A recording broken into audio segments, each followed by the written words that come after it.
নমস্কার, আমি কমলেন্দু বসু। অ্যাময়ের হেলদি লাইফস্টাইলে আপনাদের প্রত্যেককে স্বাগত। আগের পর্বে আমি আপনাদের বলেছি সাপ্লিমেন্ট কেন প্রয়োজন আমাদের। আজকে বলবো সাপ্লিমেন্ট না হয় বুঝলাম খেতে হবে, কিন্তু কোন ব্র্যান্ডের সাপ্লিমেন্ট আমরা নেব। মার্কেটে তো অনেক রকম ব্র্যান্ড আছে। আমরা অবশ্যই নিউট্রিলাইটের সাপ্লিমেন্ট নেব। তার কারণ আপনারা জানেন, যে কোনো রাঁধুনির রান্না তখনই ভালো হয় যখন সেই রাঁধুনি রান্নার প্রথম থেকে শেষ পর্যন্ত পুরো বিষয়টা নিজের হাতে রাখেন। নিউট্রিলাইট একদম শুরু থেকে শেষ পর্যন্ত, অর্থাৎ একদম বীজ তৈরি করা থেকে শুরু করে আর প্যাকেজিং পর্যন্ত পুরো বিষয়টা নিজেরা কন্ট্রোল করে।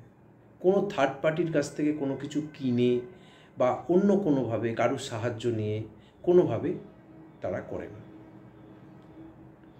চাষের ক্ষেত্রে আপনারা প্রত্যেকে জানেন যে সবচেয়ে গুরুত্বপূর্ণ জিনিস হচ্ছে মাটি।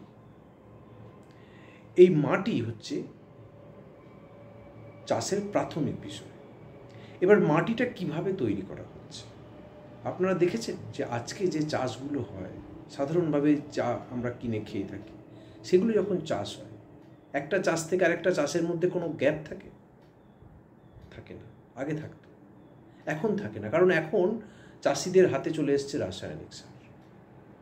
একটা চাষ করার পর কোনো রকমের ট্রাক্টর দিয়ে মাটিটা চষে ইউরিয়া, নাইট্রোজেন সার, রাসায়নিক সমস্ত সার আরও যা যা আছে দিলেই মাটি রেডি হয়ে যাচ্ছে পরের চাষের জন্য। কিন্তু নিউট্রিলাইট যখন তার চাষ করে তখন ভার্জিন মৃত্তিকা তৈরি করে। একটা চাষের পর দীর্ঘদিন সেই ক্ষেত্রটাকে ফেলে রাখা হয়। ট্রাক্টর দিয়ে চষে পাতা পচা সার, গোবর সার, গোমূত্র এইগুলো ব্যবহার করা হয়। এইগুলো ব্যবহারের মধ্যে দিয়ে মাটি ভার্জিন হয় এবং দীর্ঘদিন পরিত্যক্ত করে ফেলে রাখা হয়। এর ফলে এই মাটির মধ্যে প্রচুর নাইট্রোজেন এবং নিউট্রিয়েন্টস তৈরি হয়। আমরা প্রত্যেকে জানি কেঁচো চাষির বন্ধু, কিন্তু আজকে দেখেন মাঠে গিয়ে, আমরা ছোটবেলায় যখন মাঠে গেছি তখন আমরা দেখেছি কেঁচোতে মাটি তুলে রাখতো উঁচু উঁচু করে, আমরা ওগুলো ভেঙে দিতাম।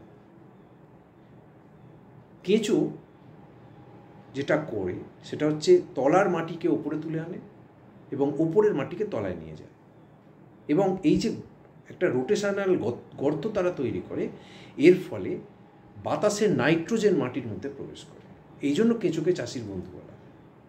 কিন্তু এত রাসায়নিক প্রয়োগের ফলে সমস্ত কেঁচো কিন্তু মারা গেছে। নিউট্রিলাইট রাসায়নিক প্রয়োগ তো করেই না, এবং যেটা করে ইজিপশিয়ান ওয়ার্ম ব্যবহার করে। এই ইজিপশিয়ান ওয়ার্ম সাধারণ আমাদের দেশি কেঁচো সারাদিনে যত পরিমাণ মাটি তলা থেকে ওপরে তুলে আনে এবং ওপরকার মাটি তলায় নিয়ে যায়, তার চেয়ে 10 গুণ বেশি মাটি ওরা ওপর নিচ করতে পারে। এই জন্য ইজিপশিয়ান ওয়ার্মের ব্যবহার। এবং সার হিসেবে বললাম কোনো রাসায়নিক ওরা ব্যবহার করবে না। এটা নিউট্রিলাইটের প্রথম দিন থেকে প্রতিজ্ঞা, কোনো রকম রাসায়নিক ব্যবহার হবে না তাদের কোনো চাষের ক্ষেত্রে বা কোনো প্রোডাক্টে।